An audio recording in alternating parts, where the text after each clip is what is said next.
સુરતમાં આઈટી વિભાગ દ્વારા દરોડા પાડવામાં આવી રહ્યા છે અને લક્ષ્મી ગ્રુપ પર બીજા દિવસે પણ તપાસ યથાવત છે। વસંત અને ચૂની ગજેરાને ત્યાં આઈટી વિભાગના દરોડા, જેમાં ભાગેડુ મેહુલ ચોકસીના કનેક્શનને લઈ અને આ દરોડા પાડવામાં આવી રહ્યા છે।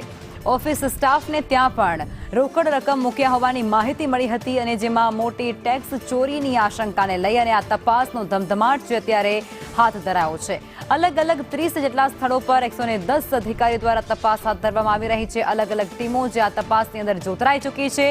ડાયમંડ અને રિયલ એસ્ટેટ સાથે જ શિક્ષણ ક્ષેત્રે તપાસ ચાલી રહી છે।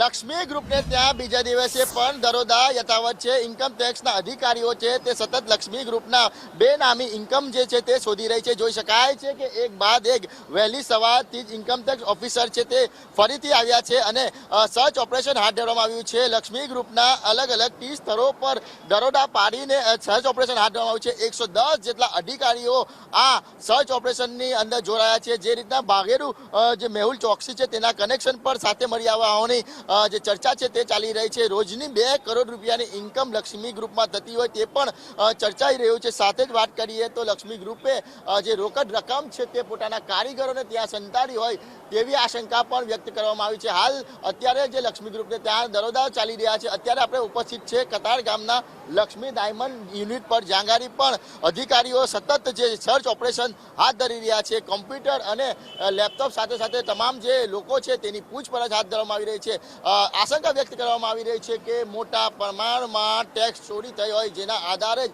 અત્યારે આ પ્રમાણે લક્ષ્મી ડાયમંડના અલગ અલગ સ્થળો પર જેમ કે શૈક્ષણિક વિભાગ, ડાયમંડ ઉદ્યોગ સાથે જે કહેવાય કે રિયલ ઇસ્ટેટ છે, તમામ જગ્યા પર અત્યારે દરોડા પાડીને સર્ચ ઓપરેશન હાથ ધરવામાં આવી રહ્યું છે। મુંબઈ, અમદાવાદની ટીમ છે તે સતત આ ઇન્કમ ટેક્સના દરોડા પાડીને જે તાર છે તે જોડી રહી છે કે કઈ રીતના તેઓ ટેક્સ ચોરી કરી રહ્યા હતા।